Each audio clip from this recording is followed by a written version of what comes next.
September 10th special meeting of the Jersey Shore Area School District to order. Roll call, please, Mr. Enders. Mr. Burgard. Here. Mr. Frable. Dr. Pecchio. Here. Mrs. Stemler. Here. Mrs. Stover. Here. Mr. Schweitzer. Here. Mrs. Thomas. Here. Mrs. Lawson. Here. Mr. Allen. Here. 8 members present, 1 absent. Okay. Rise for the pledge of allegiance, please.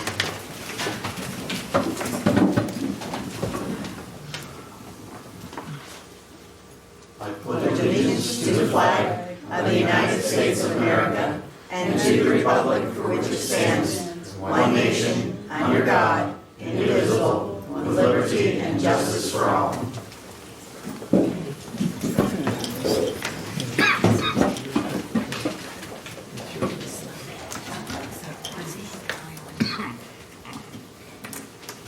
Okay, this evening's meeting is to discuss essentially all of the options that we've been presented for the coming years as far as school configuration, closures, anything is kind of on the table. The board will convene at 7 and the meeting will end at 9 o'clock. We'll be doing pretty much the same agenda as far as the order of events as we do for other meetings. As we noted last night, speakers will have various opinions on what should happen going forward. I appreciate it if everybody would kind of maintain an orderly approach and don't comment toward other speakers, whether you're in favor or whether you're opposed, to keep it an orderly meeting. So at this time, we'll go ahead and start the discussion. I think when we ended the last meeting where we had some discussions, we were still discussing the school closure options. So if anybody has any additional comments on those, we'll start there and then we'll open it up to a discussion of all plans afterwards.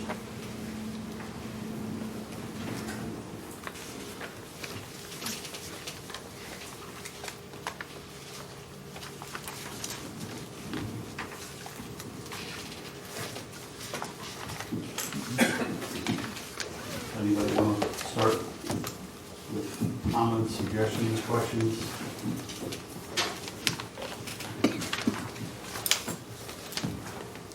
So as far as, as far as school closures, we're talking about basically 3 options in the fact that we can either close Avis, or we can close Salisbury, or we can close both of them. Am I correct on that? That's okay. All 3 of those are still Okay. available. And then our grade structure, remind me what that would be. K to, what is it? Is the closure of high schools? When we close any school, we're doing K to 2 or is it K to 3? K to 3, I think. Yeah, the option 5 will seem to be the one that most people favored last time.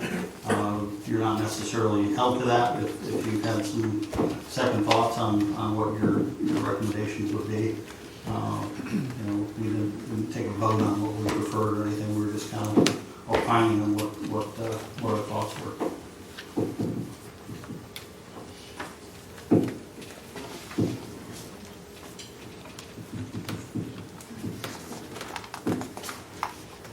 So the, okay.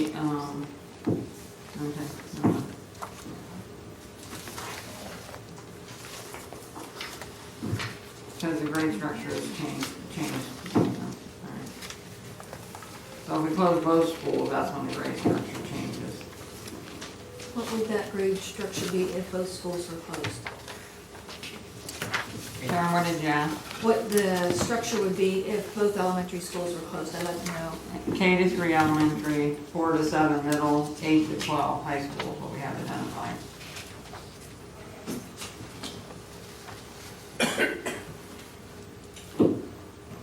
How many children do we have in the charter center schools? Do we have that listed by grade?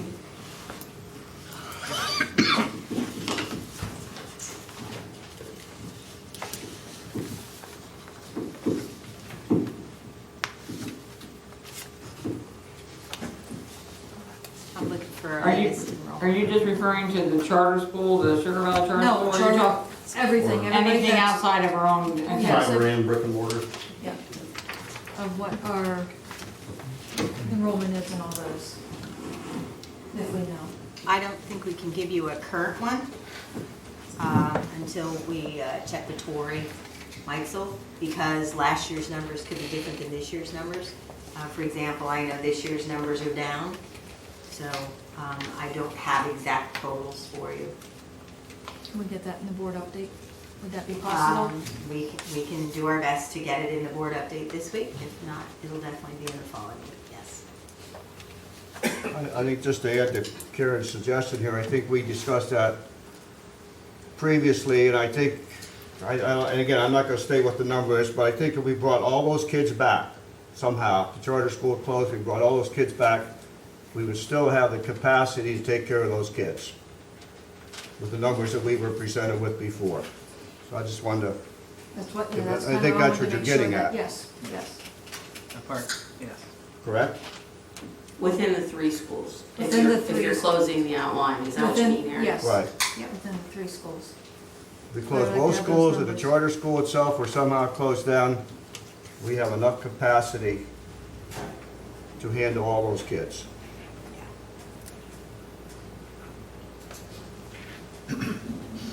The Sugar Valley Charter, we're talking about 60 kids, right? I think that was the last number. Sugar Valley Charter, 60 children. I don't want to give a number right now. But this, I got that from a copy of the invoice that we get periodically. Is there a Pennsylvania charter also? Is there a Pennsylvania charter? That's a Yeah, cyber That's charter. a cyber. And that's a separate, that's a Yeah, that's separate just thing. online, that's not a brick and mortar charter. And we have students sign up in that. We have students that are in various charters, PA Cyber Charter, Commonwealth Connections Charter, Agora Charter, I mean, they're just endless.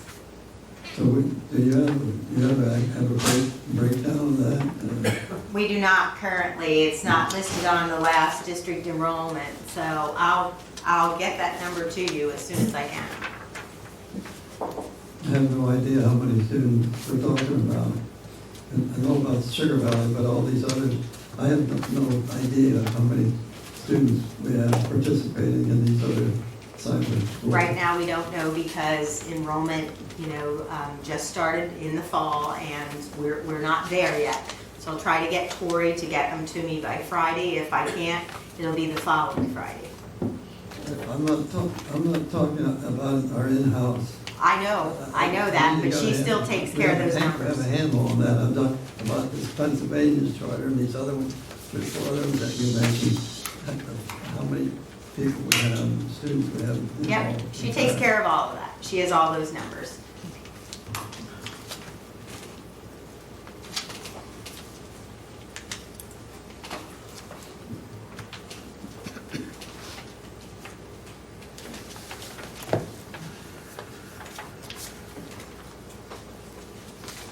And I'm assuming you would like the number of elementary students versus the number of secondary students. Okay. I can do that.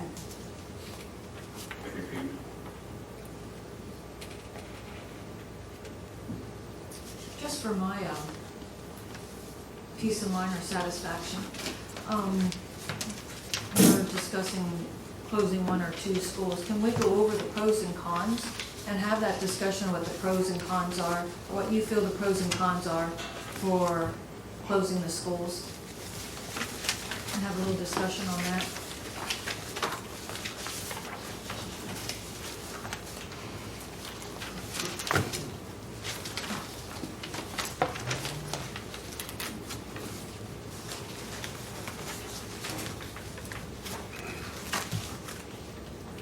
Are you looking for something from the For head anybody. up there, or anybody? Anybody, of what we think our pros and cons are.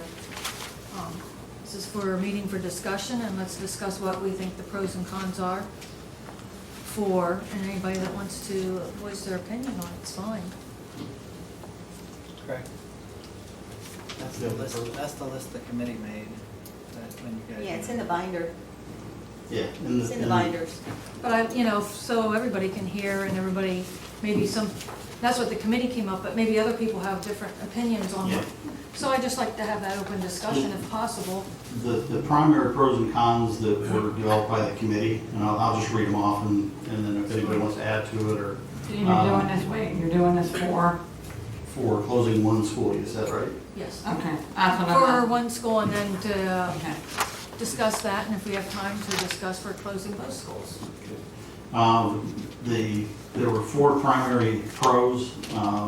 The first one was that it brings equity to the elementary learning support population by bringing special education back to the outlying buildings. The closure of one building does not include emotional support, life skills, or multi-disabilities.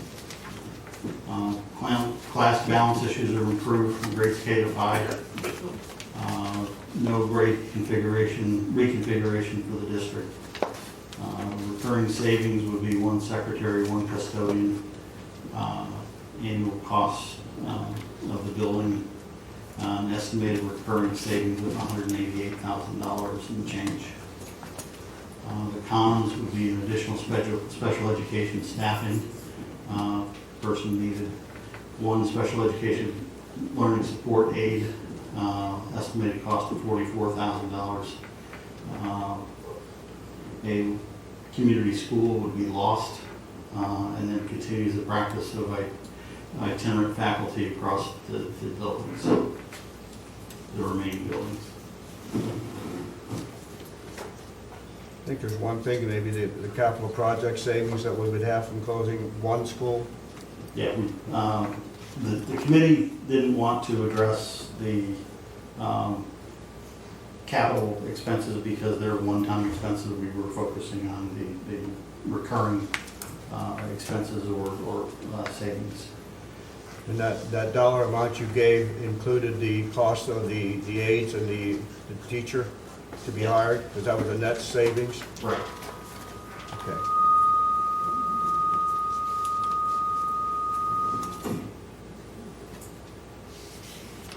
So those were the primary. And again, one-time costs in the year of the closure included unemployment benefits for any furloughed employees, cost to close or consolidate, cost to operate the building until it's sold, estimated one-time costs were $98,000. Total future expenditures in capital looks like $255,000 for Avis and $910,000 for Salisbury. But those were capital costs. So until they're spent, they don't exist one way or the other.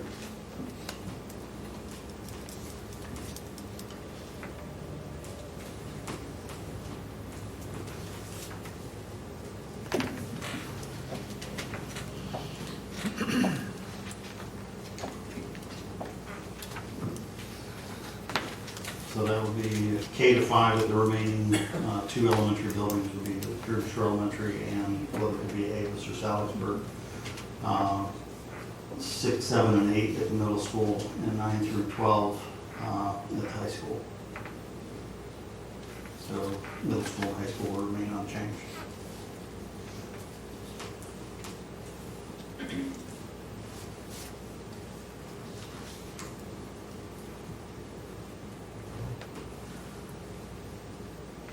And we had a much longer list of potential bullets, but these seem to be the primary pros and cons that we came up with.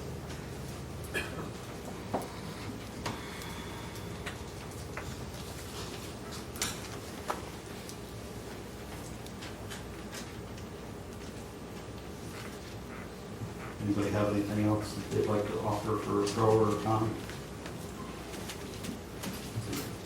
You, like somebody mentioned from the public, I believe a couple weeks ago, you'd have all your classes in the same building, you would be able to even out your class sizes. That's not the case, we're not talking about that, we're talking about closing only one school, that would not be the case. Oh, closing one school? This is closing Oh, I one. thought you didn't go to the 2 of them. No, that's what Karen's question was about, closing the one. All right. Well, I have one thought that I keep coming back to, and it's what I stated the last time at the last meeting, whether you close one or two schools, is both schools are in need of repairs. I don't know, I'm not on the capital projects committee.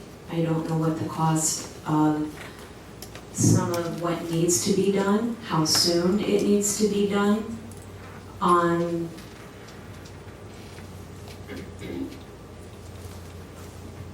It's always, I think, in the back of my mind a concern for the sole fact that if we're going to invest and use our money there in those two outlying buildings, how long are we going to be able to sustain kids there if we continue to have declining enrollment, if we continue to we're failing to meet our budget? Those are, at least in my mind, that's a very serious concern. The money would be, as we drain that account, obviously there's less and less for the high school and the middle school, which is imperative that we have. Those schools are consolidated. We don't have a middle school in Avis. We don't have a high school in Southeastburg. They're all here. All the students are there. And we're going to need to keep those buildings to maximize, I guess, in essence, just their functionality. That money in our capital projects is going to need to go to sports complexes that are all here. So the money that we spend on the two outlying elementary school buildings drains that account significantly. Like I said, I'm not on the committee. I don't know 100% where and when these things need to be done. I know from Crabtree, nothing, their report to us was 40 years at Avis. Not one thing was done out of that elementary school for the past 40 years. I think we all know 40 years in our own homes, things begin to decline and they're going to need to be addressed. It's inevitable. They're going to have to be replaced in the future. So that's one of, I guess you could say, a con in my eyes. Keeping the buildings open is going to drain that account, and it's going to be, I think, it's going to cost us.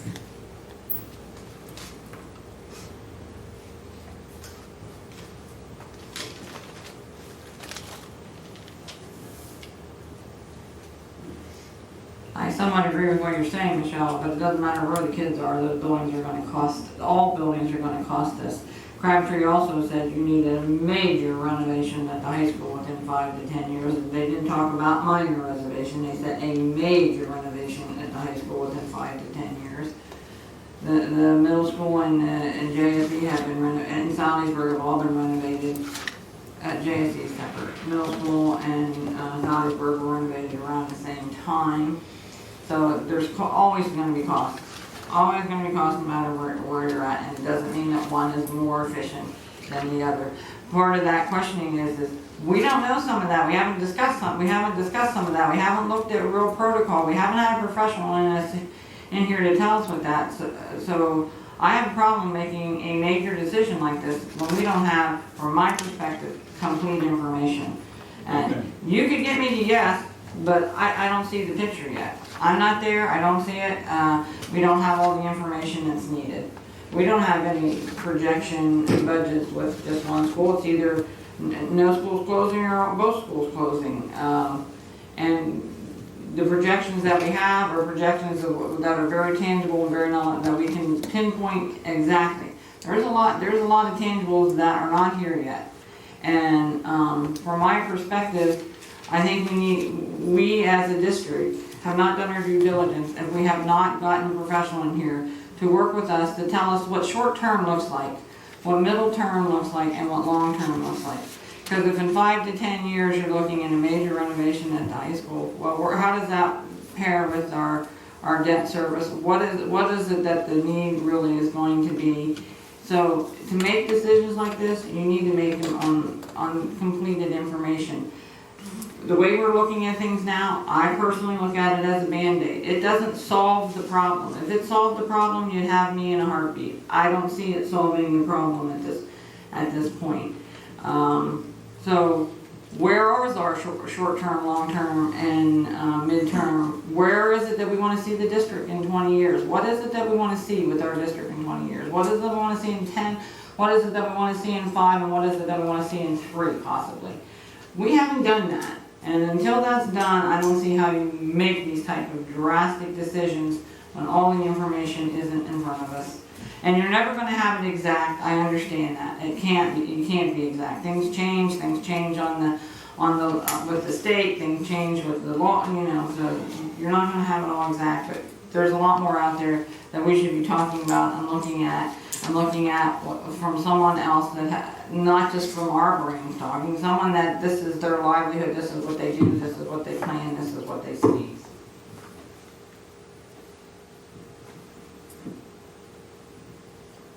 And to be fair to Mrs. Thomas's argument, we had actually brought up in any board meeting at one time of spending the money to have a full brand new feasibility study done. And I believe that was declined by the board. At that particular point in time, but I think we're there, if we're gonna make a major decision like this, I think that's something that we have to talk about, and that is something that we have to look at. You know, is it okay to, you know, you're saying about Avis is gonna need this, and Salisbury is gonna need that, but Salisbury is one of the later renovated schools. This building will need work too, so it's not like, you just can't say this one need and that one need. We need to look at the whole picture, and I don't see us looking at the whole picture. Did not the previous feasibility study state all that stuff that we needed done? Capital repairs and stuff? That wasn't what we asked for now, we just asked for an update at that point in time, and they basically, that's what they told you, they did tell you that you're gonna need a major renovation at the high school in 5 to 10 years, and it's basically all infrastructure, and those things are not cheap.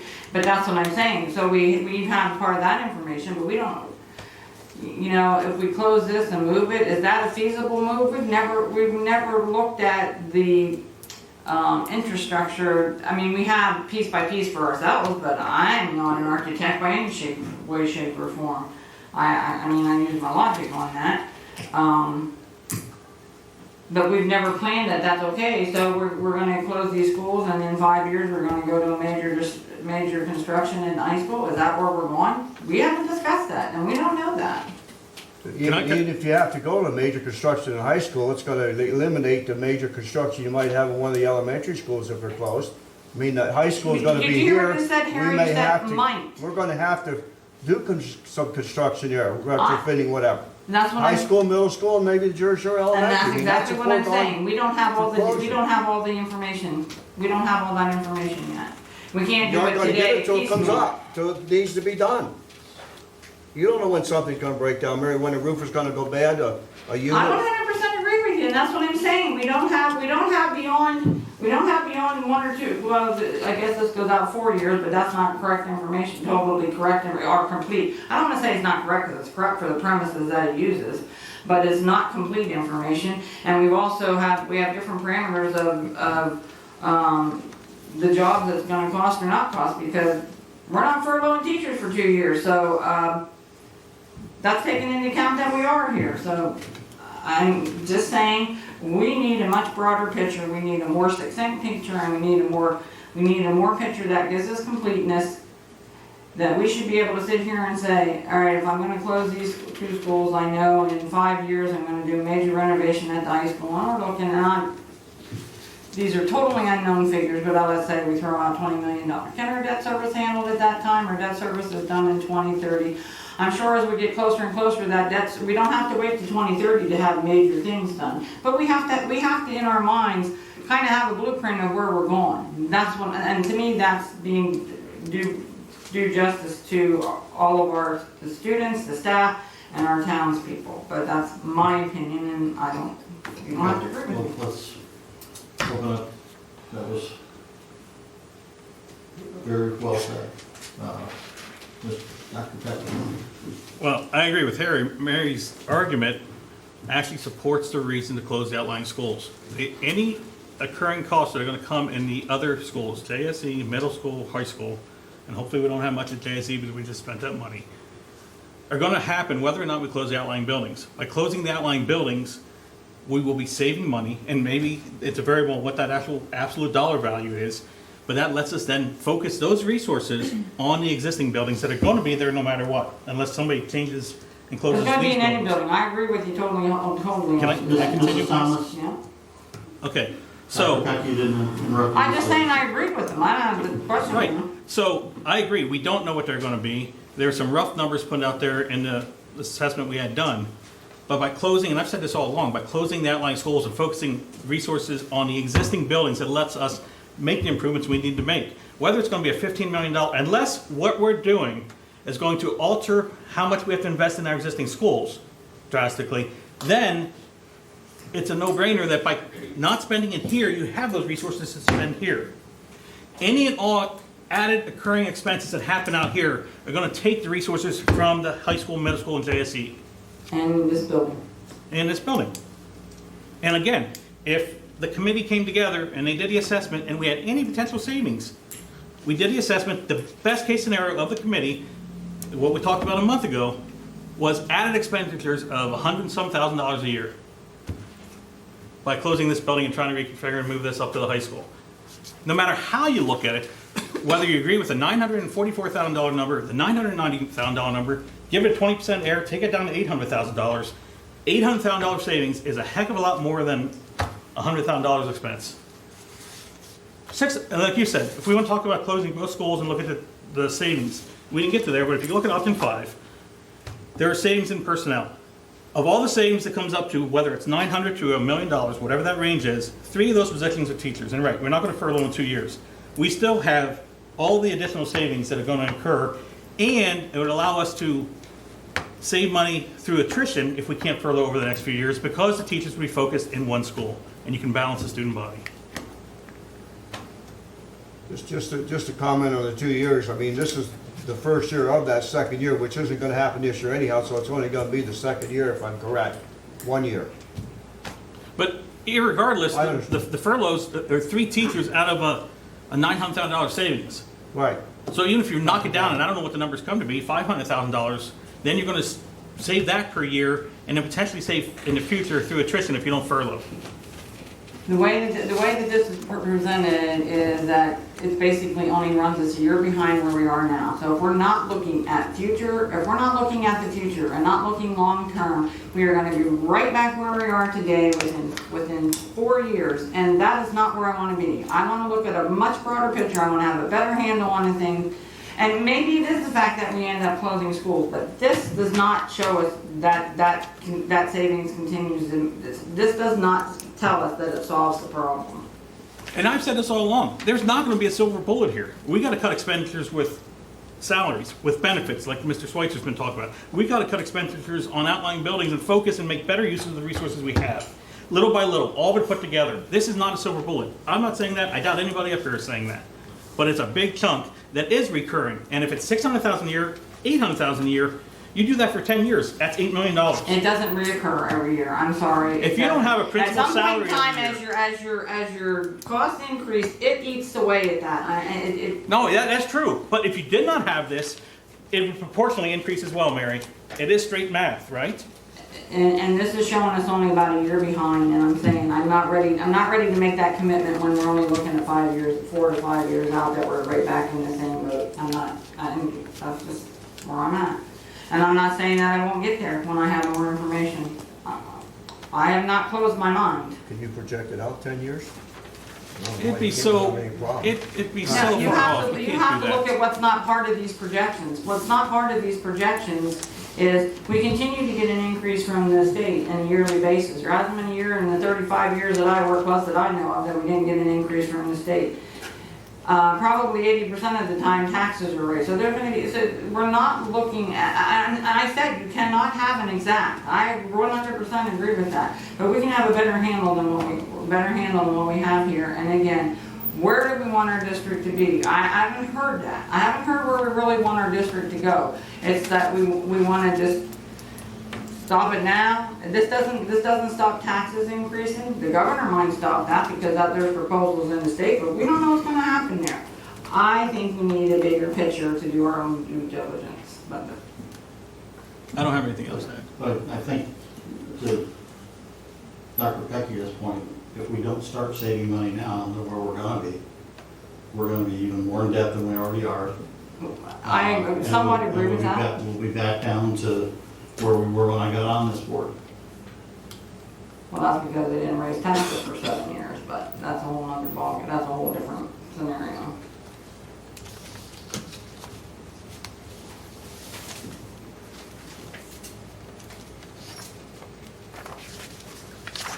So we've kind of moved off of the one school closing and gone to multiple school closings. Looks like it. So, I guess at this point, anything else on school closing, be it one or two? You want to talk about the pros and cons, like, yeah.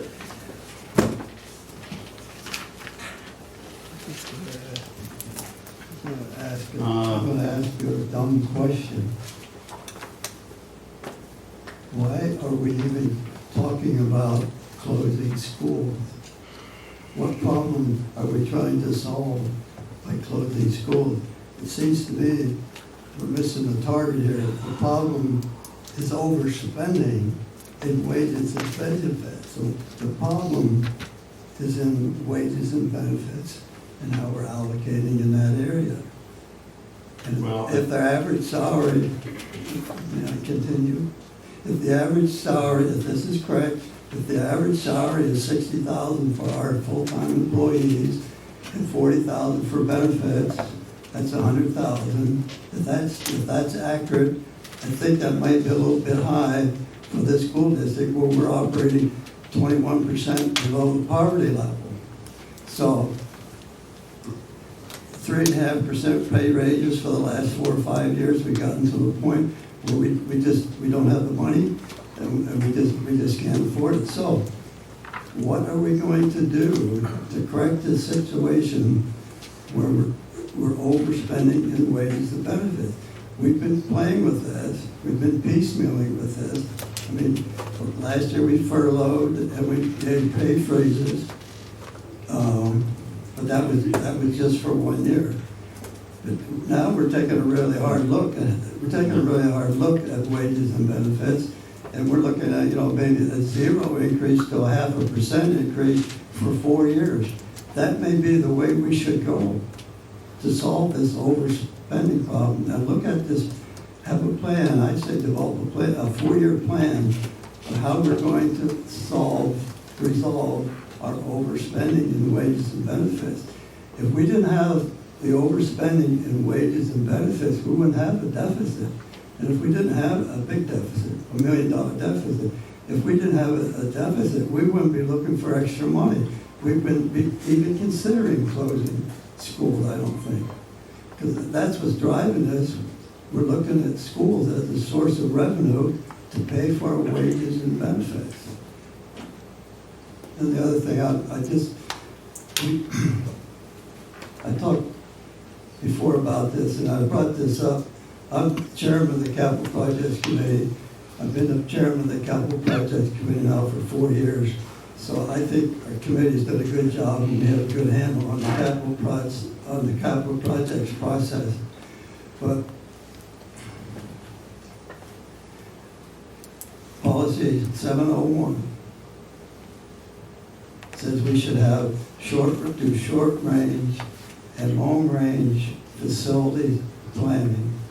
We're not doing that, and we need to do that. It's really important that we do that. So we should concentrate on developing a short range and long range facilities plan. Mary was alluding to that, taking a look at our buildings, what condition they're in now, and projecting out at least 5 years and maybe go out 10 years to the limit on our PDE projection as far as enrollment is concerned. But if we would deal with these two situations, the overspending and then taking a hard look and doing our facilities planning, I think we need to do this before we even think about closing any school. We need to study this and see what we come up with. After we study it, we may conclude that we should close one of our outlying schools. And the other comment, as far as our outlying schools, and looking ahead into the 21st century, and I'm reading a little bit on that, consolidation, it looks like there's evidence to support that consolidation is not working. It's not improving learning, it's not saving money. And now the planners are looking at back to the community school, the small community school, with a school size of 200 to 300 students, with an average class of 20 students. And I'm saying, look at Avis and look at Dalliesburg. We're already there. We're in the 21st century with those two schools. I'll be quiet now.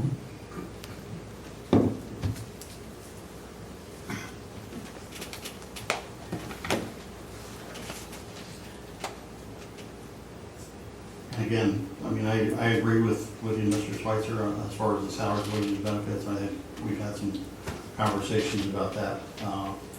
But over time, we have not been able to control that due to negotiations with the professional staff. And just to clarify your point about having freezes in last year, all those freezes were administrative people. They did not get a freeze out of the professional staff, which constitutes the bulk of our salaries, wages, and benefits. I think it's around $12 million, I believe, just for salaries.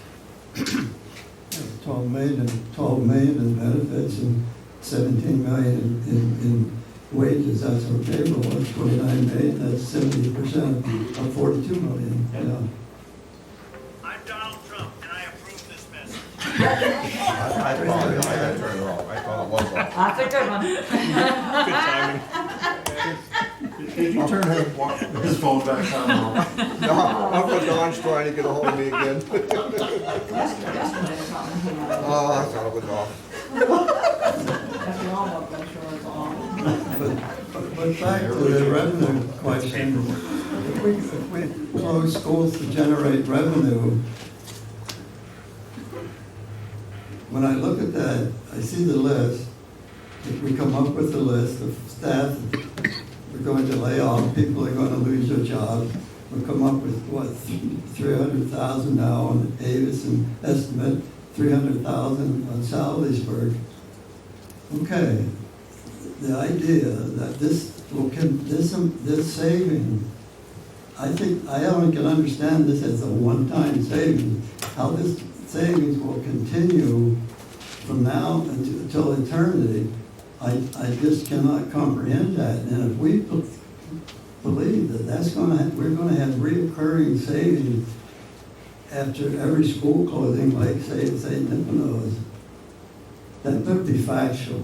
I just haven't seen evidence that that's the way it will work. For example, this little handout we just got about Nipponos, we could calculate it that the savings there would be approximately $500,000 a year. 2014, 2015, 2016, 2017, 2018, 2.5 million. Where is that money? Where is that money? Ben, you have that money in your hand? I mean, I don't understand. I just don't understand this concept at all. And if it's not accurate, and it's not accurate, then we should not be using this as a planning factor with this idea that if we close a school, that we're going to continue to have these $300,000 savings from now forever. Can I respond to that? Unless you fill the position that is cut, there is no way it is not a recurring savings. If we want to overspend somewhere else as a district, that's up to the board in the past or in the future to do so. But when you eliminate a position and you no longer pay that position of benefits for whatever, for 10 years eternity, that is a recurring savings. There's no question about it. Now, what you do with that savings, if we save $100,000 a year, but we're going to spend $150,000 a year to have, a fancy football field and more teachers, that's our decision. And then you lost that where you see the net savings, but the savings is always going to be recurring unless you fill that position again. There's no argument in that. Well, what I could say to that, Mr. Pecky, is I asked that question and it's unknown as to whether that even occurred when we lost the positions to our Nipponos. So how do you ever find out the answer to that question? Well, I'm not sure if it's unknown, but. Well, sure it is. No, Mr. Enders couldn't give me that answer. He wasn't That here, was the but I agree question I with you asked. that, and if you remember, when the board closed NIP, I was sitting in the audience with you, and I sat there and I agreed, we're saving this much to spend this much. That's exactly what I just described. We were saving, we sat up here and I gave, if you remember what I said, we're gonna save X dollars a year. That's what was given to us by the board. And we're gonna spend X plus Y dollars per year. And when I did the math, to me, it made no sense because you weren't gonna get your cost of investment back in any time soon. That's why you don't see the savings. Again, the savings we have by closing, we should see that savings. If it's not gonna cut our deficit, so you're not gonna see money accumulating until you spend less than you're saving. Right, what I'm saying is, we can't even get to a point where we can really truly get a general idea, a specific idea on what monies have been saved over those years, because we don't even know whether we've hired employees to fill the positions that were eliminated. Oh, right. So my whole thing is, don't count that as a recurring cost savings if you can't even tell me that those positions were filled or not filled. And that's exactly what I just said, Kelly. With the projection that they gave us here, the administration, these are going to be recurring savings unless this board now or in the future decides to fill those positions again. If we eliminate a principal position and we go from whatever number we have now to -1, and we never add that one back, that's going to be recurring. If we decide to add that one back or add personnel otherwise to make up what that person did, then we're no longer seeing that savings.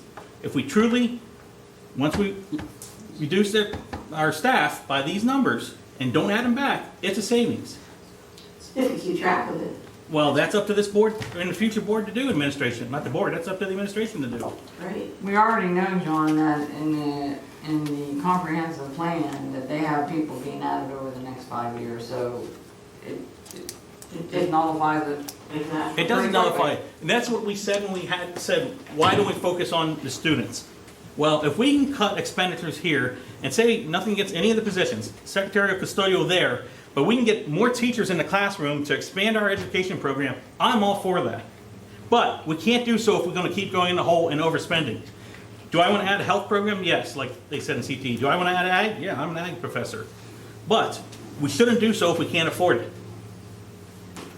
Now we go back, I'll go back to the Nipponos savings a little bit. And the suggestion that we've been saving $500,000 a year by having Nipponos closed. But then you look at where are we seeing this?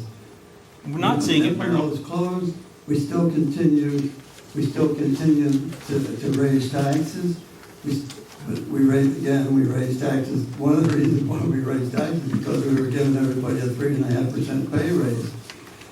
But it didn't, I don't see how that 500,000 supposedly that we were saving, how we work that into the budget every year. Like, were we able to deduct 500,000 from the wage and benefit increase every year? I don't think so. No, we overspent. That's what I just said. By Well, adding other things, giving more raises, and now instead of having a $4 million deficit in a few years, whatever it is, or $1.5 million, we would be 4 times $500,000 worse, or 5 times $500,000 worse. But in my mind, we overspent because we spent so much on the JSC when that was done. People can disagree with me if they want, but that's when I said the math didn't make sense to me. But the more we hire, and the more, you're right, we give great raises and benefits, you're going to eat all that up and then some, and that's what we've done. The other thing that happens is is costs that we incur that we have no control over. If you look at when Nipponos closed, and you look at what we're paying now for pension, basically that saving was eaten up through the pension, and that was no fault of the board making anything down that we're gonna spend this much money. That was put upon us as a mandate from the state, and we had no control over that. So, and that continues to go. It's supposed to balance out, I think, but it might be 10 years before it might be 10 years before it balances out. The other thing is the cost to run buildings continues to increase. I can tell you from experience, your budgets at the buildings have stayed pretty much status quo. Very little increases or sometimes decreases over the last 10 years. I've seen it happen in the sports too. So there's all kinds of parameters that we're not meeting that eats up whatever savings that comes along. Eats up whatever savings that comes along. And yes, you got to start somewhere to make that. I agree, but I want a complete picture before I can move to that direction. Well, as John said, that the savings, whatever we have for Nipinos, whether the increases in costs were staffing, or whether the increase in cost was DP&L bills going up, or fuel oil going up, or any other costs mandates by the state. Yeah, we can't control. We would be much further behind now had we not saved the $507,000. And as far as keeping track of that going forward, the only thing to keep track of is by the calculation of the recurring savings. But generally, that money will all go into your general fund. And then once it gets to the general fund, that money isn't separated anymore. You can say, here's a pile of money that's Nipino savings, and where did we spend that $500,000 every year? Because it's going to go to all of our expenses, whether it be salaries, benefits, PCERS, or utility bills. So there's no way really to document that. If we would say close Avis and or Salisbury, and would generate 300 to 600,000, so we do that. Where will we be the following year as far as increasing the wages and benefits and coming up with the money? Will we still have that deficit problem? Because will we still generate wage and benefit increases? We'll still be in the same boat. We would close both the schools. We'll still have the same problem unless we figure out a way to control that, right? I agree. And that's why I said it's not a silver bullet. You have to do both. Yeah. But part of the overstaffing also is if we're having, right now we have 169 students as of the August 30th enrollment data. So we have 9 teachers. Wait, we have 160, I'm missing what you're saying, 169 students? 169 students in Avis. And Oh, okay. Actually, the exact same number in Salisbury. And we have 9 teachers. So the average class size for both of those schools, for K to 5, not just for kindergarten, but for K to 5, is 18.8 students in per classroom. And we're looking at adding another kindergarten teacher because we have a bubble class in Avis that we're going to have to add a teacher to that complement. So we'll have 10 teachers in Avis. So our average class size for the entire building is going to be less than 17 students per classroom. So I'm making the formal request to have someone give us the data of how many students have been moved out of those 2 schools and what their grade levels were. That will be in your next, I mean, from the time that Dr. Chappelle issued the letters and sent them to Avis and explaining that there was an option for students, especially special education students and their siblings, to go into JSASD because there would be eliminations of our special education teacher there. I want to know exactly how many kids have we sent into JSASD from the time that initiative started to present day. And I want to know what that looks like across grade levels. Going back that far really doesn't tell us anything. Yes, it does. Beyond what we have Oh, right we now. started a What we process. should look at is how many we have now that should be over there versus, We started a Being process, JSASD. no, okay, then we started a process by imposing this on parents.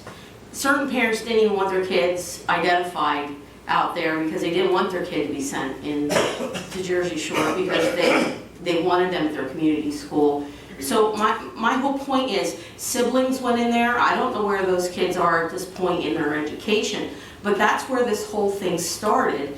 And that's when you started to record declining enrollment in Avis and at Sal. So yes, to me it's a significant point and piece because we don't really know how many kids should technically be housed in those two schools. We're going off of these declining enrollment numbers as we see them now, but they've been altered because of those options. And we have not allowed parents to request at JSE to have their kids sent to the outlying schools. It hasn't been reciprocal, with the exception of maybe a few special requests. So I think there's an imbalance there. But again, I mean, and I'm not looking at the decline over years, I'm just looking at the decline in grade levels for the entire district. I'm just saying the spotlight right now is for those two schools, that's what we have. Okay. I think it would be almost impossible for Dr. Wenrick and the staff we have now, because there's no survivors from the time when Dr.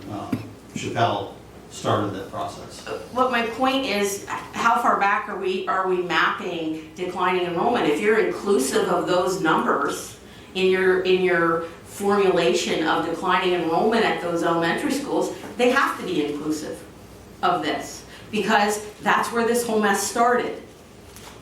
I also would like to know, and I want clarity about this, because Dr. Emery told me this the first time we went through this, because I couldn't understand why we're citing declining enrollment at the elementary level when it was obvious back then that there wasn't an excessive decline in enrollment at the elementary level. And he shared with me it doesn't have to be. Declining enrollment can occur across the district. It can occur at the middle school and high school level, and you can justify declining enrollment from any area of your district, but the impacts continue to be taken at the elementary level. So I want to know, where is it? Where are we bleeding out kids? Where is our actual source of declining enrollment? And has that been manipulated by a loss of options for our parents in which schools their kids attend? If you look at the 8:30 information that she gave us, from Avis, there are 34 kids from Avis to Jersey Shore, plus 25 special ed kids, so that's 59 kids. From Salveysburg to JSE, there's only 16. And from JSE itself, there are 6 kids that have gone to Avis. At this point in time, at least what we were given as of 8:30. Correct. I'm just saying that this is not just isolated to these current numbers, and I don't agree that this is impacting just these current numbers.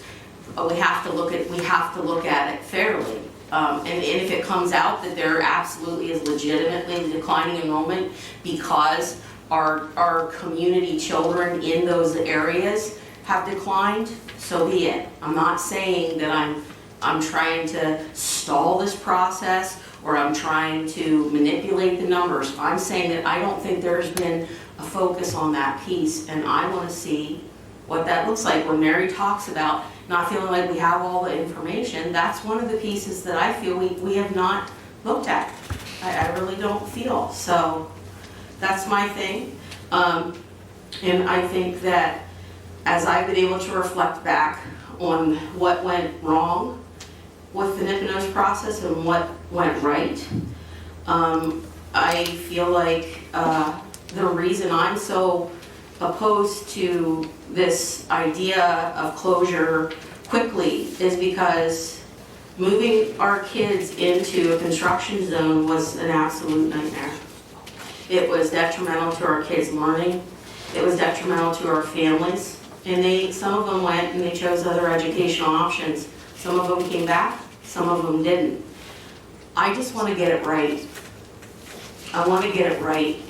And I want to see it happen if it has to happen fiscally. If that is the end, and if that is the end result that has to come, it has to happen right. And you're seeing me say no to this because I don't think we have it figured out yet. I'm not turning against the closure of schools because I believe in my heart community schools are where our kids should be. But what I'm saying is, if that has to happen, then let's do it right. And let's do it in a comprehensive manner. Let's discuss what needs to be renovated. Let's discuss what that looks like. Let's discuss what a timeline looks like. Let's discuss where kids stay while a renovation or an expansion project could happen. And let's not cut our assets before that's decided. Let our kids be housed in a place where they can continue to thrive until we get it figured out. Let's put things in place that helps that process. I just feel that those are some of the things that we didn't do well last time. So I guess the question for all of us is how, I had the floor for a second here, and I'll turn it over to you, is how are we gonna get rid of this deficit? How are we gonna stop eating up our fund balance? How are we going to reduce taxes? You know, I hear a lot of arguments over, you know, this, that, and the other thing, and you know, you have your opinion, we have ours. But the bottom line is we can't afford it.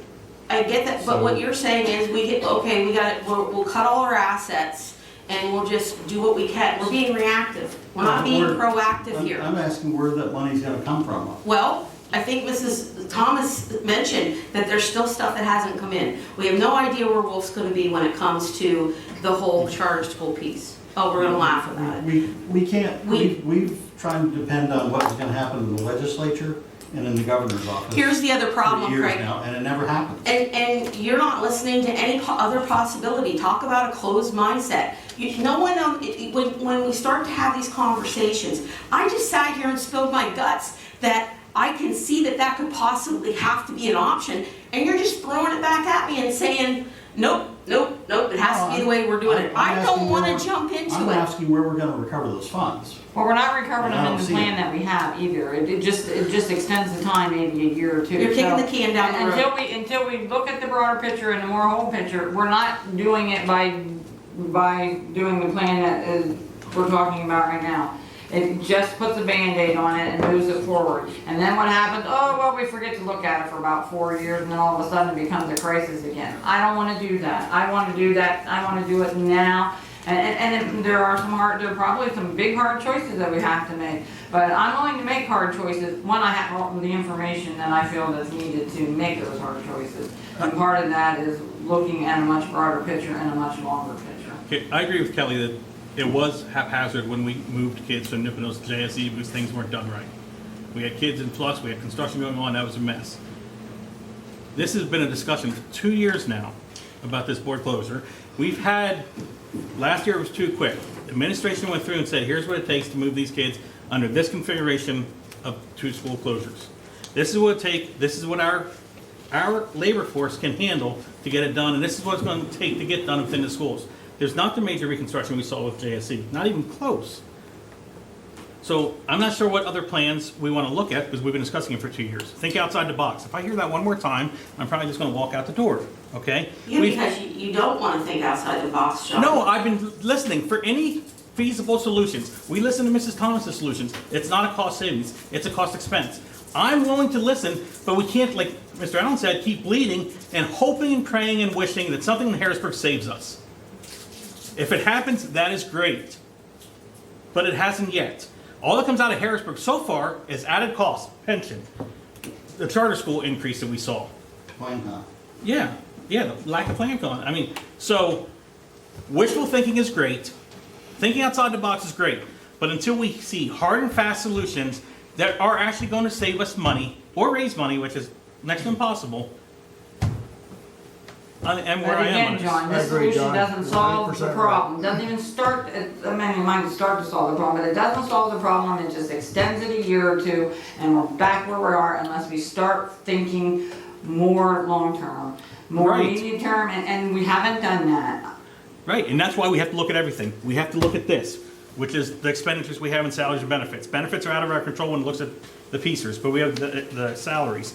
You're not going to realistically take salaries backwards. That's not realistic. I would love it. If you could get the contract signed to save us all this money, I think this would be a moot point, but that's not realistic at this point where we are.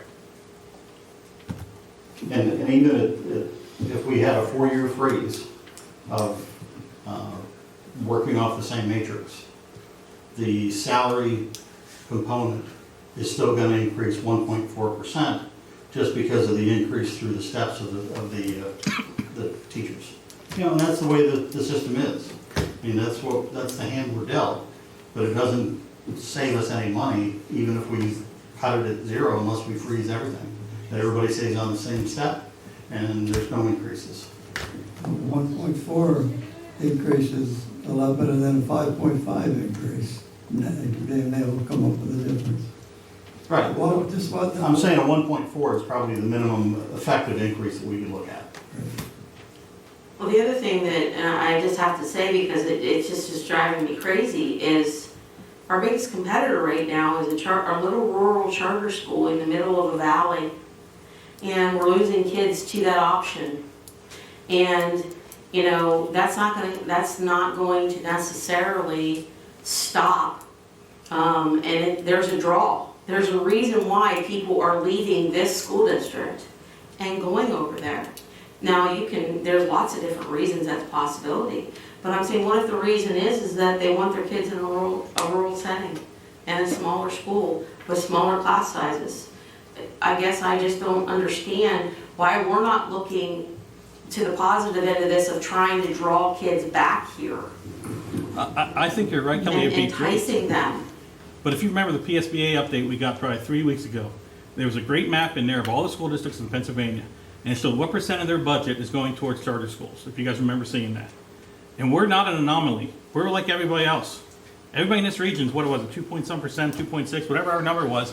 We're right there with everybody in this region, and there's some a heck of a lot more shape than we are.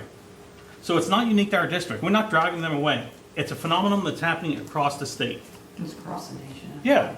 So it's not something that we're doing wrong that's driving them away. It's happening everywhere. But it's And it'd be great if we can draw them back. Mr. Allen just asked me about the money piece.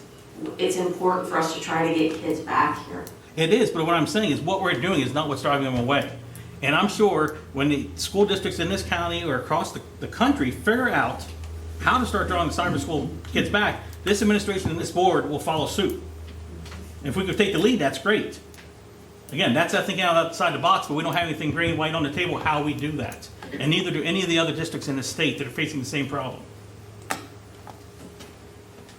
We come back to my two suggestions for me studying each of the overspending problem and study our facilities. Are those two good ideas, or something that we should take seriously and maybe plan to look at and maybe do that? And while you're writing that down, it's just a quick thought on the advantages and disadvantages of closing the school. We didn't talk about this yet. If we close one school, where will the children go? There's some 168 or whatever it is in Avis. I think now 168 in Salisbury, it's about the same. Where will those children go? One school at a time. Where will those children, say, from Avis go or from Salisbury? What's the plan on that?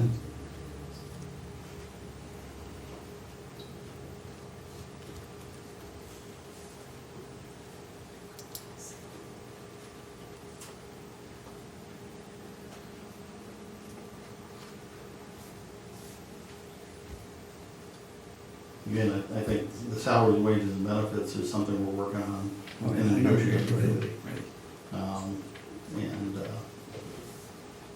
You know, the other part, I think, is up to this board and the administration. The facility study. The facility study. And I think we have to rely on, you know, the true educators by qualification for that map.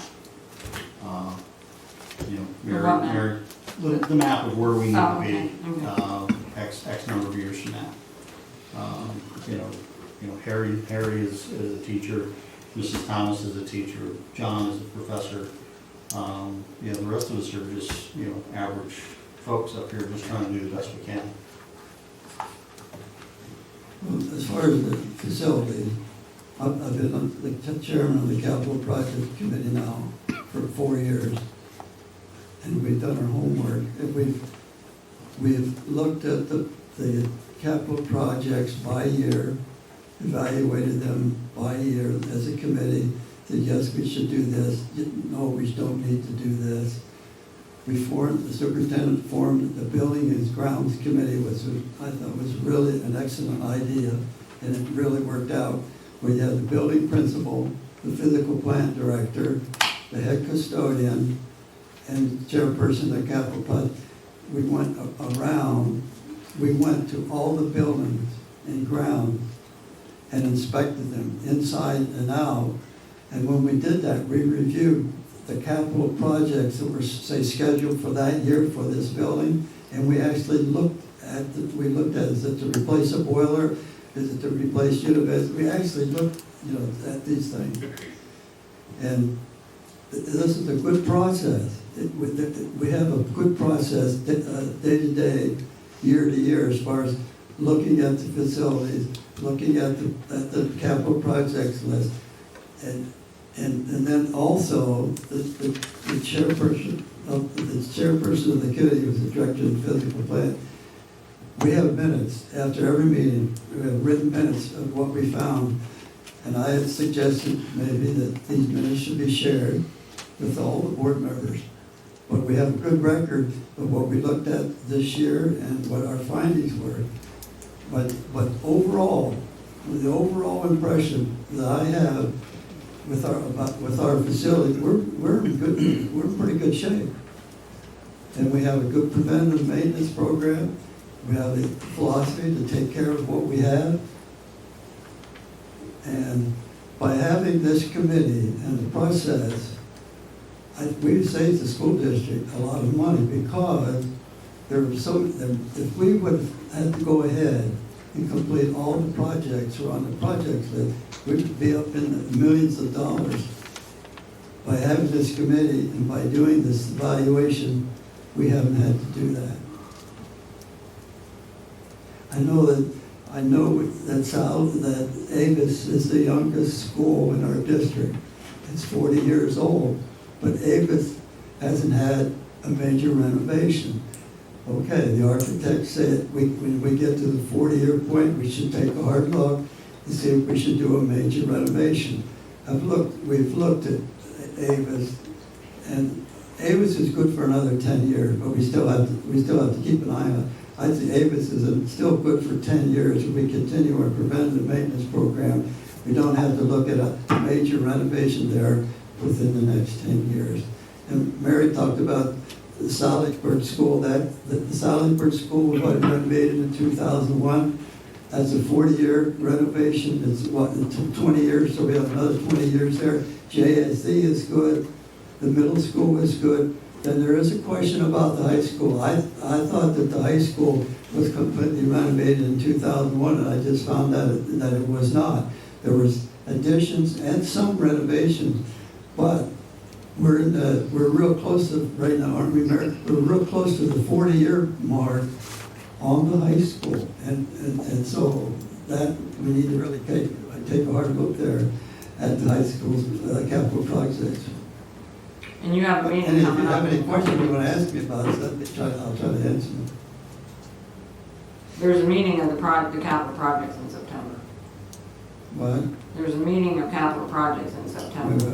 I think that's the other thing, we've been scheduled, we had, 4 meetings a year, isn't that right, Ben? 3. Yeah, this year we had 4, every quarter we had a capital project.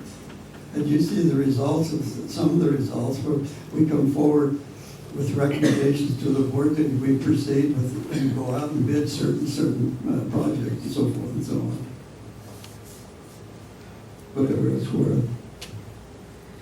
Well, there's one last thing that I actually wanted to say this evening, because I've listened to all of the, heartfelt opinions of all the board members. But I still kind of feel like there's just one thing that continually gets off track and is not being addressed, in my opinion, for what that's worth. A recent comment by a local citizen at one of our public hearings for school closure actually had me a little concerned. I don't know if anyone caught this at the last hearing, but this particular person made this comment. They said that our job as a school board was to keep everyone happy. Well, the reason I'm addressing this statement is that I think it's very misleading to the community. As a member of the board, that's not even close to what constitutes our responsibilities. You know, as a district, we're not a wellness company that's responsible for every community member's happiness. And I say that with great respect. And as a district, we're not a mental or a physical health organization. We're not equipped with doctors and psychiatrists, etc. You know, as a district, we're not the Federal Reserve. We're an educational facility. We're equipped with good teachers and good administrators for the sole purpose to educate the kids of Jersey Shore. But this is where it lies, which is funded 50% by you and I. The people right here in our town fund half of what goes on here in our schools. With that in mind, we have a duty to our neighbors and our friends and our coworkers, our family members, to lead this district in a direction that has a long-term vision that's going to be sustainable without raising taxes every single year. That's at least my goal. I would hope that would be everybody's goal on this board. One of those goals is to adopt a fiscally sound budget. That means we're going to have an open mindset and make some changes on where we're spending our money. You know, we need to pay attention to our finances and regularly monitor the fiscal health of what we're doing. Because if we wait till we have a crisis on our hands, we may not be afforded what we have now. And that's the luxury of having a little bit of time to make some decisions. But like Dr. Pecky has said, we have kicked this around now for how long? And have still not decided to move forward in any way, shape, or form. The way I see this is even everybody here had excellent points.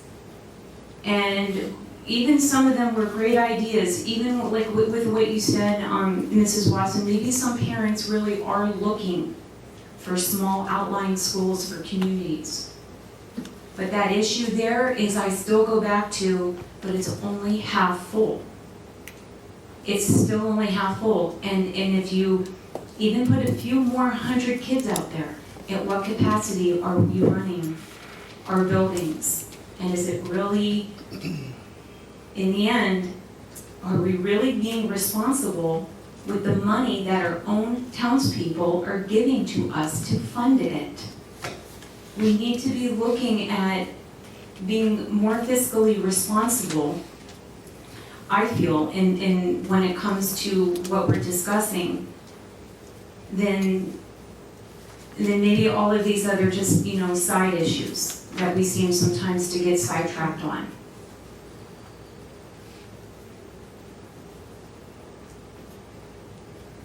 I go back to what Mr. Allen said, though, too, how are we gonna stop the deficit? We close the schools, that's given us 1 year. What's our next plan? What is the big picture? To close the schools? And then how are we going to balance that budget the following years? Right, we got to keep on track with it. We do, but that's... Negotiations, we have to stick to the I negotiations. understand that, but what is our plan? What is the plan? Because if this doesn't happen, Harry, But then where are we going to go from there? We've already, we closed our schools, and we do need to figure out how to balance the budget, and that's part of it. I think there's many different things that go on, and we really need to come up with a big plan as well. Because that's given us 1 year more, but if this doesn't happen, what are we going to do? Well, I'm not a business person, but I do know one thing. When things are not looking good and are not being profitable, the first thing that any good business owner or CEO does for any company is, number one, consolidate. And number two, they downsize. And if we look at it in that capacity, that may be the direction we may want to go. Michelle, we have done those things. This board has done those things. I was on the other side a part of that time when I was the administrator at the high school. When I was at the high school, when I first started at the high school, we had 208 teachers in our district. We're now down to 167. So it has been happening little by little, but it has been happening. We haven't continued to say, oh, well, we don't need any of this teacher, so as teachers left, we have done that. So to say that those things aren't happening, they have happened over time. And yes, we've been arguing a couple of years about this. We've also voted twice not to close schools, but here we are back again, talking about the same thing and not looking at, not going to the next level of the broader picture, the longer vision, and maybe that is where we have to end up at, but I'm still coming back to, I have to do my due diligence. I need more information, and I need to know where we're going, and I need to know more where we're going. I didn't mean that, one way or the other, where I'm not gonna say right now whether I'm in favor or not in favor. I'm just saying, we do have a deficit we have to balance. This is giving us 1 year, what are we going to do in the future, or this board or the new board? And I think we also have to take that into consideration on our decision making of how are we going to move forward with that as well. Yes, consolidation, yes, but what is the next step? Because we won't have any more schools to close either. So where do we go from here? And I think we need a good comprehensive plan and kind of start outlining that of what that's going to look like, along with the consolidation, because the consolidation is not going to cure all. It's not going to be a silver bullet. Right, but Harry's right, and Merrill's right. It comes down to then where's most of our expenditures then? And we've got to hold fast in that. And if this board now and going forward doesn't hold fast in that, then they're going to fail the taxpayers in this district, they're going to fail the students in this district. Because we won't have the money to keep going anymore. I agree, 100%. Then we wait and see what the state's gonna do. That'd be the third one. And I don't think we want that to happen. So I Well, think no, we which, know. I mean, they might help us with the charter schools, might give us more money, like Barry said. You don't know what they're gonna do in the future. But I'm saying, I think we need to have that broader picture along with the consolidation of where we're going. And when you have that broader picture, Karen, if the state does come along and help us with some of that stuff, they even out, they balance out, whatever the case may, you have more opportunities then to use your money more efficiently. You don't know what they're gonna do, though. You don't know what they're gonna do I next just said, year. I understand But we know that. what we can do here and with the negotiations. We know what we can do with these two things. No, we don't know, because we don't have all the information yet. We do not have What the broader information do you plan. need with this? I don't understand what you say information. I mean, I don't understand it, Mary. I'm sorry. Well, I myself wanted to know, Mrs. Thomas, exactly, like, do you have any specific things that you're looking for information-wise that you haven't received yet, that you feel would be like, very Part of it pertinent? is, as I said, we need a short-term goal, we need a midterm goal, we need a 5-year, we need a 10-year, we need a 20-year. We don't have that. We might have a 5-year goal, and that's to be done, we're gonna be back in the same boat in 5 years as we are now. I want to work towards a solution. And what I'm saying is, we don't know what's gonna happen with the state, but if the state does come along and help us, and we've created a 20-year goal or a 10-year goal for the education, I mean, as far as where we wanna see our buildings and stuff like that, and where our kids are, then you have a better handle on what you do if you get a little bit more, or you get a little bit less, you have a better handle on where, right now, all I see is going, is in 5 years, we're back in the same boat, so I don't want to settle for that, I don't wanna settle for that. But my question, and it's what Harry just said, or maybe what you said, what is the goal you're looking for? Right now, we have to stop the bleeding. And when I sat here and talked to this board 2 years ago, before I came on here, I said, unfortunately, we have to manage this district backwards. I would love to have goals and then do everything we can to get to those goals. But unfortunately, we're limited with resources. Okay? If we don't have the resources, we can't keep with what we currently have. Okay? So yes, the goal is to make it most efficient use of spending as we have now. You can hope the state changes something, but we have very limited control over everything else. So what do we have control over right now? We can set goals, and I think we need to have goals. What are our educational goals for the elementary schools? What do we want to do to expand CTE and the programming and prepare the students for workforce and for college at the high school and middle school? And meet the state mandates. But we need to be fiscally responsible. We want to be able to do that. And when it comes to this, I'd rather see, there's two things that makes this up. Our total expenditures on personnel, right? The number of people and the total cost per person. And the lower we can keep that cost per person, the more personnel we can have. And that's the benefit of the student. So the goal, the bottom line goal is to reduce the deficit, right? The bottom line goal is to reduce this deficit. And what is the deficit? It's made up of wages and benefits. We're not increasing in, this budget is not increasing in any other object except wages and benefits. So let's concentrate on, I said this, now we talked this, we're going around it. Let's really concentrate on reducing the deficit. If we don't have a deficit, Mr. Enders, we're in pretty good shape. You could balance the budget every year, right? If you didn't have a deficit. Well, that's anyway. But the other thing, in researching this, is one thing that I've learned, there's one thing that we don't do as a board. We don't budget for anything that we don't have the money to pay for it. And that's exactly what we're doing with our wages and creating this wages and benefits. We create wages and benefit increases, but we don't have the money to take, to cover it. And then we go crazy trying to find the money. Well, without the wages and benefits, you have no district. And I'm not saying, and John's right, you're not gonna go backwards. It's how do we move forward and move forward in a progressive manner that works for all. Or that it's not gonna work necessarily for all, but is somewhat satisfying for all.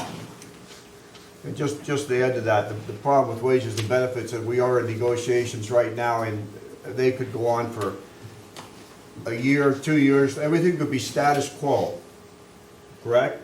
So, I mean, we could not gain anything, or it would be the same exact thing as we're looking at now. I mean, we don't have much control with it. We don't know when this is gonna be settled. They can be status quo, I agree with that, they can be status quo, but in his budget projections, he doesn't make it status quo. There's no status quo in those budget projections. Those budget projections have 2% plus step in every one of those years. Right. So it's not, so you can say that, so. Well, going back to the comments that have been made before about business plans. Business plan, you always try to come in under budget. So you could put a number in there, that doesn't mean that's the happy number that we're satisfied with. That's just a number that was put in there as a placeholder, based on historical raises. I It had nothing to do with whether this board is supporting a 2% plus step movement for the staff.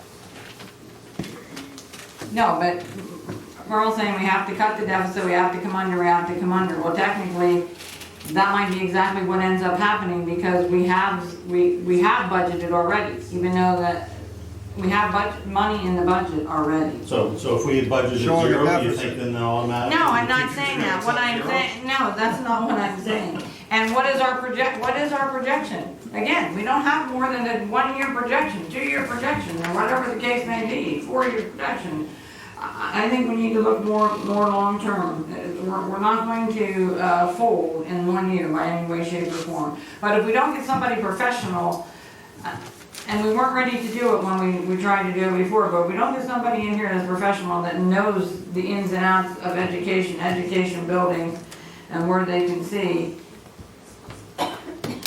we're not looking at all the information we can have. Like one of the things that we had that we discussed a little bit was somewhat doing one of the options that we have and moving this building into the middle school, but maybe 5 years down the road, if the enrollment continues to decrease, maybe you're going to look at doing K-6 and JSASD and 7 through 12 at high school. I mean, we haven't talked about any of that, and I think those are things that need to be talked about, but we also need to be on our basic knowledge of someone to tell us what does that mean if that's where we're going.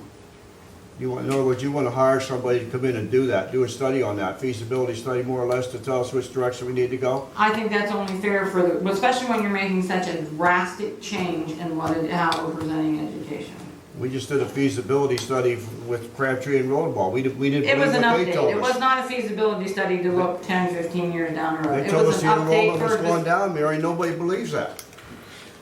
They gave us the class sizes and everything else. Nobody believes the study that we paid money for. I don't understand why we need another study. I really don't. Throw money away. That was in support No, of the I want to know construction the study to project. tell us what does it take to to make these, to cut those 2 schools and put this here, or to cut no schools and continue this, to move this, we have no idea what the cost is Well, gonna then be. why don't we fire the superintendent and bring those people in since she doesn't know what she's doing? If she can't lead us in the right direction and you want to study They that. answered what I mean, we that's asked them what to you're do, we saying. asked them to update. You're saying our administration can't lead us in the right direction. They're not experts in buildings. They're experts in the education and what they teach our kids. Yeah, but we, in-house, we have the capability to do our own facility study, not feasibility study, a facility study. of Well, our those are 2 facility. different things. And look at our enrollment and the projections and so forth and so on. We can do that in-house, and I think it'd be a great job for Dr. Dady. I think Dr. Dady already presented that mandate to us. But then when we talk about that the state says our elementary enrollment's gonna pretty much stay the same or go up a couple or down a couple, we don't wanna believe that either. So I don't know where you come with this, like who's telling us, who's giving us the right information?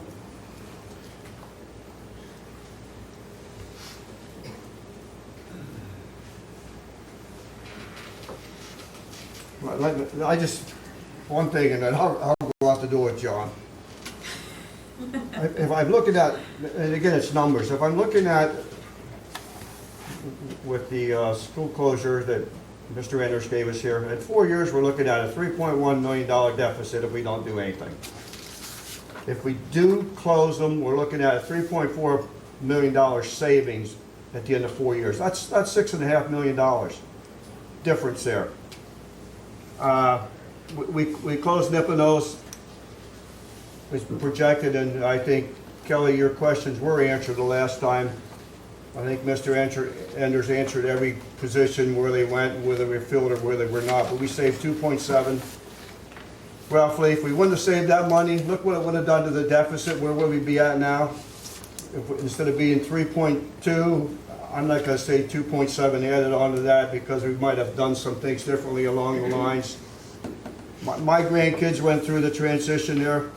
They went to St. John Newman. 2 years they were back, they hated it down there. They're over here at Jersey Shore Elementary. It's the best thing that could have ever happened to them. We look at the Nipponos closing. We had the auditorium filled.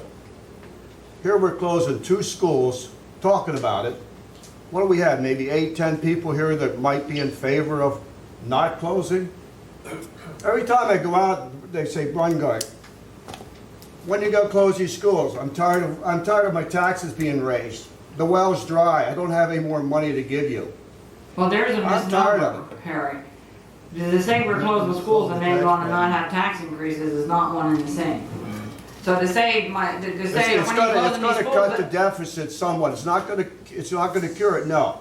We gotta cut the deficit a little bit with this possibly.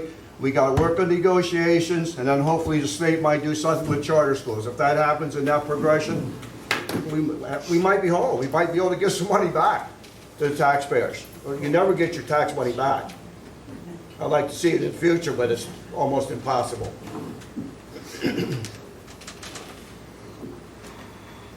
It sounds pretty good, Harry. I suggested we develop a plan to address this. That is a plan. You made That some is a good- plan. you made- I don't know what more you want. You made some good suggestions, but I want to remind you, if you start throwing these numbers around, these are projected numbers. These numbers are right here in papers that were handed out by the people we pay to give us. They're projected numbers. They've been pretty accurate in the past, and they are projected. They're estimates. There's no doubt about that. But Mr. Enders has been doing a good job with that. can we, look at possibly doing courtesy with Orcas, maybe then we'll have We're gonna do comments. that. We're gonna do Why, I was just looking at time. Yep. I'm already in process. Okay. Just, I think we vetted this around quite a bit tonight. And I'm just gonna throw something out there that, we haven't looked at. And we talk about what renovations are gonna be necessary, over, 5 years from now, however many years from now. This will, bond rates are the lowest they've been ever, I think. So one thought process might be to accelerate when we start these renovations. You know, if we, how much money do we save if bond rates go from, what were they, 1.5% to, you know, recently? And that's why I say we might not have to wait to Up 2030. to 3%. I mean, we would save a lot of money in the long picture rather than actually do the project 5 years from now. In the meantime, bond rates have gone up to 3, 4, 5%. And that doesn't solve the immediate operating problems.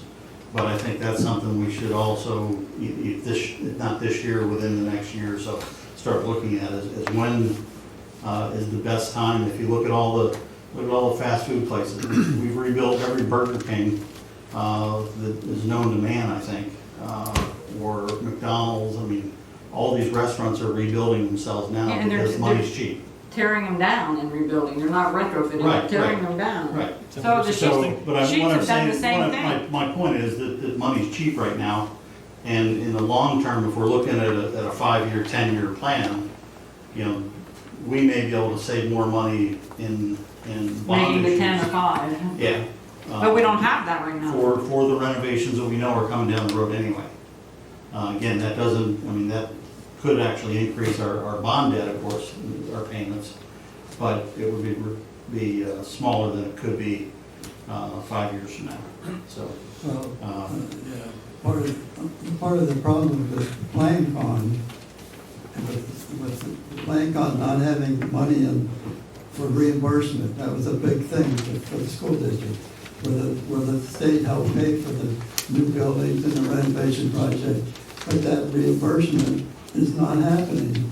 And that, You're right. that is key, and that needs to be brought back. which makes it more important to keep the bond rates while they're down. Right, and so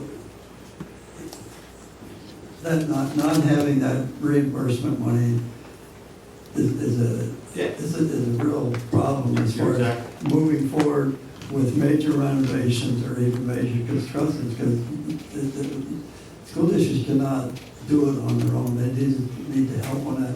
And maybe that's one thing we could talk to our representatives about, is getting the plan call process reimbursement, getting the reimbursement part of the plan call process back in place. When we went to Advocacy Day in Harrisburg, that was one of the things that Dr. Winrich and I talked to the legislators about, was the plan con process. And the problem was that you had school districts that had frankly a lot of money that could have done their renovations on their own, and they went out and built Taj Mahals, and then got the state to pay, 20, 30, 40% of it for things they didn't need. And here we are trying to, add 4 classrooms on and renovate a 40-year-old building, and we couldn't get that, or we got that under the last plan con that was available. But we weren't overspending, we weren't building a Taj Mahal by any reason. We cut out, I regret to say at the time, even putting any stands at all in the gymnasium. That sure would be nice to have, even a 4 or 5 riser bleacher set in that gymnasium, but we don't have it. So at this point, I'm going to close our discussion and open up courtesy of the floor. And this will be similar to when we had the courtesy floor for things that were on the agenda tonight. I'd like to keep it confined to the closure and option plans.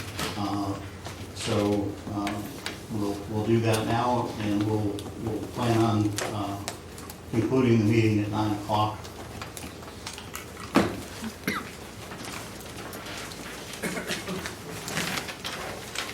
Carol Hollow, Porter Township. I don't know where the district's gonna be in 10 years either, but I know where it's at today. And we're in trouble if we keep them buildings open. It's buildings, programs, or taxpayers. Pick your poison. You all have big decisions to make, and the decisions are gonna affect every man, woman, and child in this district. Because if the parents can't afford to pay their taxes and they've got little ones, or maybe kids in diapers, it's gonna affect the little kids in diapers too.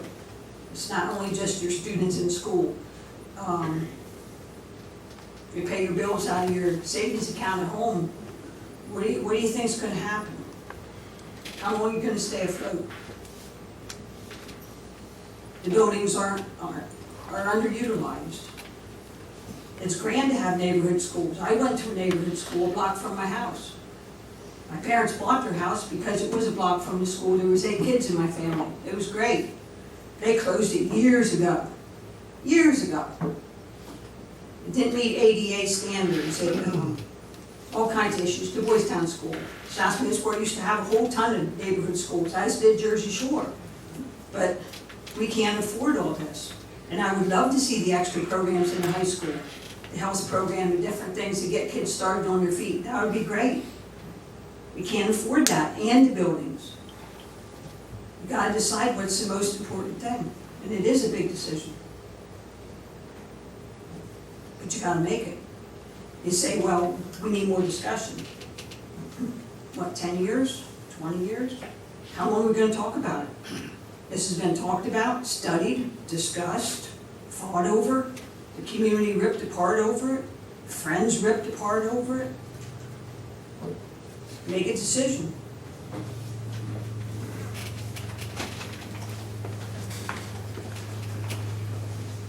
Bob Pryor, Mifflin Township.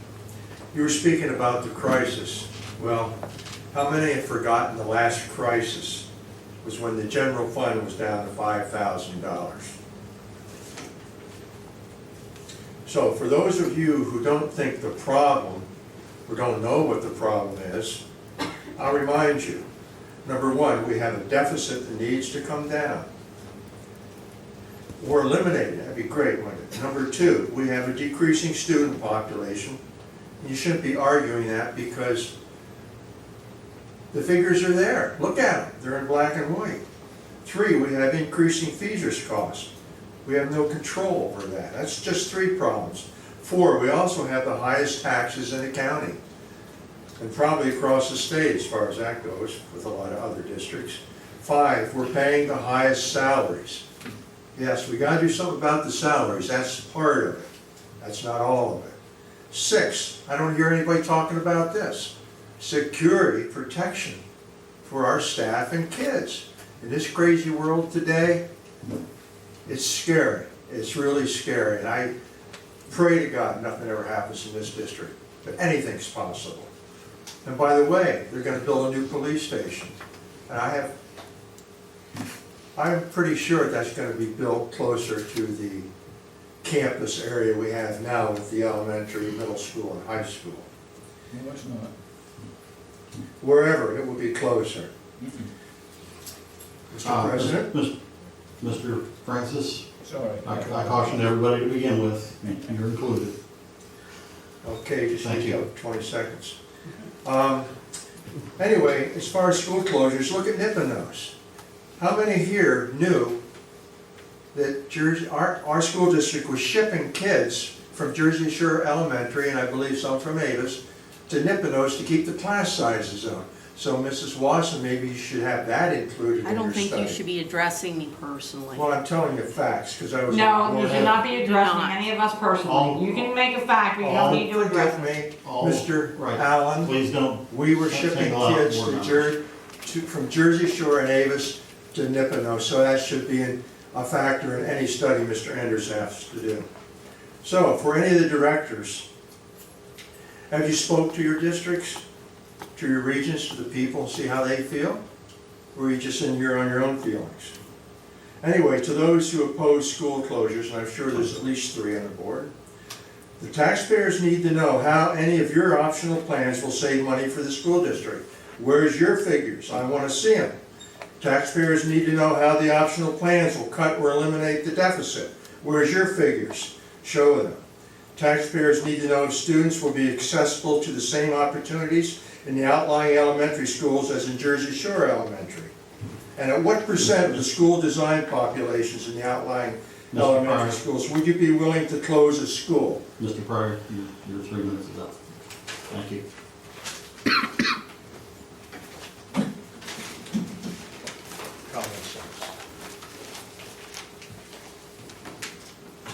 Hi, my name is Tiffany Kilpatrick. I'm from Porter Township. I have been a taxpayer for the Jersey Shore School District for about the past 10 years. I have 2 children, one in 1st grade, one just started kindergarten, so this is my first involvement with the school board.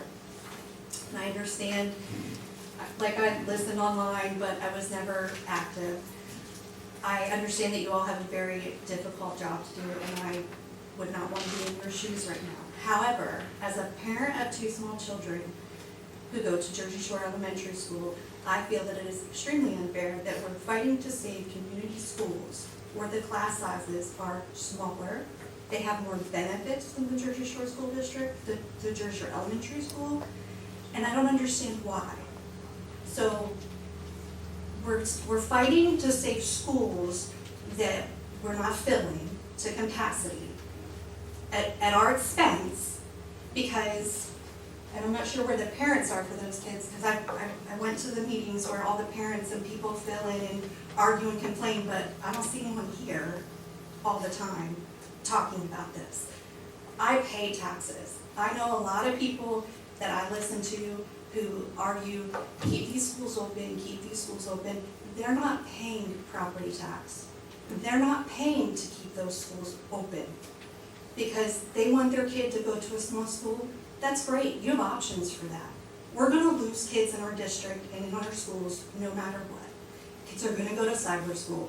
It's easier. It's a cop-out. That's what kids do sometimes. And parents let them because that's what they do. You're not going to change that.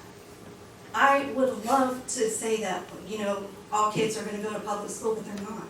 We have a Christian school right down the road that we lose kids to go there too. And we actually considered putting our kids in there.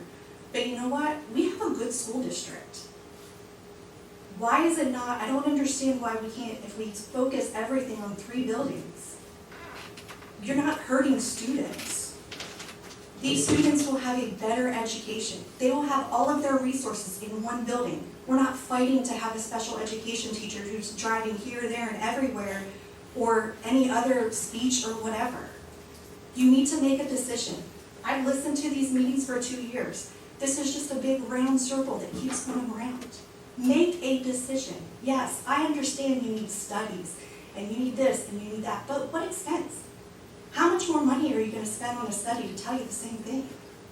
The average family size, 2.5 kids. People aren't having 6, 7, 8 kids. Your population of children is not going to grow. It is what it is. I don't know how many studies you need to tell you that. People aren't having that many kids anymore. So you're where you're at. We need to think about the kids we have now.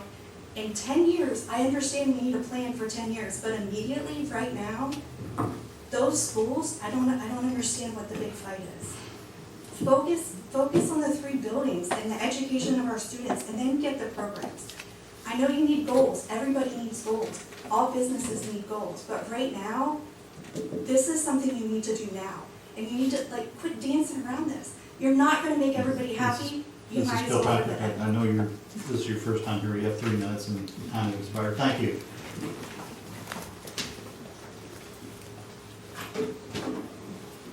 Bert Francis, 1425 Locust Street. I think we have to start thinking this on a fundamental cost-saving basis versus expenditures. And we discussed Nipponose over and over again. We resolved that issue when we found out that we got a report there was supposed to be savings annually at Nipponose. We researched that and found out that there's no savings on Nipponose simply based on specific accounting principles that if you say you're going to save something here and don't create an expenditure over here, then that's a savings. Nipponose, we closed Nipponose and we created an additional expenditure of almost $6 million on the other side to bring Jersey Shore Elementary up to satisfy that closure. Therefore, there's no savings until we've paid off that debt. Then we can occur. Now, our bond issue is going to go to 2030. We are in the same situation now, and I agree with Mrs. Thomas and others, that A, we have to first do a cost-benefit ratio on this. If we're going to do close schools, move schools, then what we do on the other side of the accounting ledger, if we save X number of dollars over here, how many dollars do we have to spend over here on the deficit side to do that? We have no idea what that's going to be. Only a professional can tell us that. And next, I've dealt with PlanCon process, Mr. Jim Vogel, and I can give you his phone number in Harrisburg, et cetera, on the plan-con process and what they require when we do certain things. I see now, I understand, middle school kids aren't getting recess going out. You come over and watch the middle school, what occurs on a regular basis. The teachers are now taking their students and pupils out of the middle school and taking them on parades up Locust Street and around and back down Thompson Street and then coming back into the school. And also, you will see large groups of our students being taken from the middle school over to borough property where we have local things, and that's where they do recess in those areas. That's another issue we don't know. We don't know that we're going to create a deficit by doing this, and if we do that, then there's no savings. And also, then we don't have what they call free yard space. We don't have enough free yard space now for the number of students we have. The state requires we have X number of square feet. The state requires X number of this, that, and the other thing. We have no idea on all these requirements and all the regulations we have to go through to do this. That's why we need somebody that has the expertise. I give you people all the benefit of the doubt, and none of us in this room have the expertise. Just look at this and study this to meet plan costs and safe requirements. That has to be done before you make any decisions, and I think it would be very wise for you people to make a decision right now that's going to be passed on to a lot of board members that aren't sitting here now. I think it would be prudent if you people postpone any more discussion on this until the new board takes its seat. Thank you. Thank you.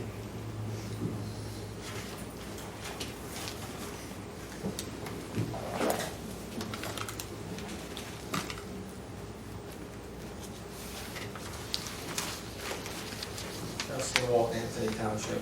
I'd like to yield some time if anybody's willing to answer Dr. Wenner, Dr. Davey. You have this future vision for online learning at Jersey Shore School District. Have you put in the board's hands your plan for a transition and or future plan that will not increase the number of positions required to do that?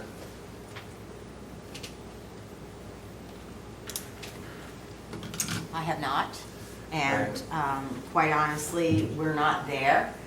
We're still building the process. You're well aware of that. And as teachers volunteer to do an online course, we will add them in incrementally as we go. You're aware of that. And my point mainly is that you have different numbers of planning obligations for your secondary teachers at the high school compared to middle school. And so when you look at that plan going forward, I'm very perplexed as to where that's going to fit into current professional duties and where you're going to make time for that to happen.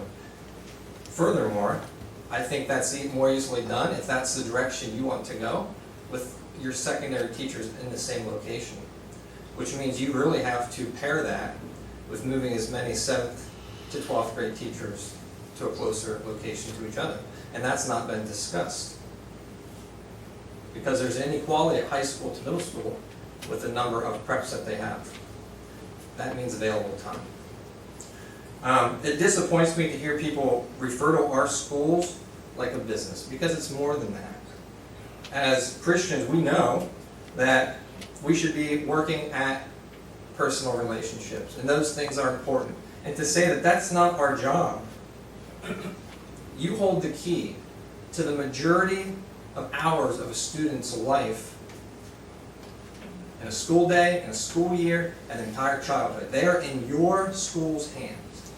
So it's absolutely up to you to build community and to use your Christian principles to develop your community in a way that you think it should be.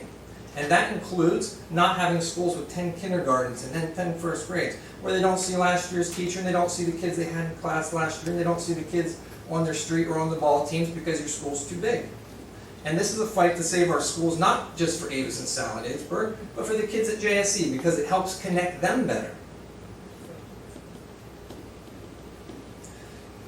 It said we have to be fiscally responsible.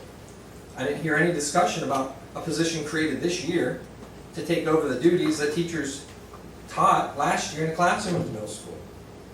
And there's no other districts around that I know that have that new position. Yet, we created it. I think Mrs. Thomas is on the right track when she's saying that there's more to talk about, because like your cyber school that's going to go way into the future, that has to do with the configuration you're going to need. And that's a lot of information to digest. And that, as Dr. Wenrick said, has not been put in the board's hands. Thanks. Mr. Wall, I just have one question for, what position were you referring to? And I'd like to address that. I'm just having to clarify the position first. I'll email it to you, because I'm not going to step on toes within people with my own professional organization. I assume that you would know. I think I mentioned. Well, I just want to clarify which position it is. And I'll clarify that to you personally. Okay. It's the business education teacher, which we had furloughed the year previous and brought back in this year's budget. And they have repurposed that individual to meet the needs of the students in the middle school. And who did those duties last year? Was it the teachers, the classroom teachers? I honestly, I would say that they did, but I'm not certain. I'm not the building principal. It is a business education teacher position, and the principal is responsible for determining how that individual gets used within their building. And I know that the purpose for that is working extremely well. Thank you. Are there any others in the county that have that position? This isn't a debate time, so next speaker, please. Well, I told you I was going to share that to you in private, and she went ahead and did that for me. So. I understand, thank you. Anyone else?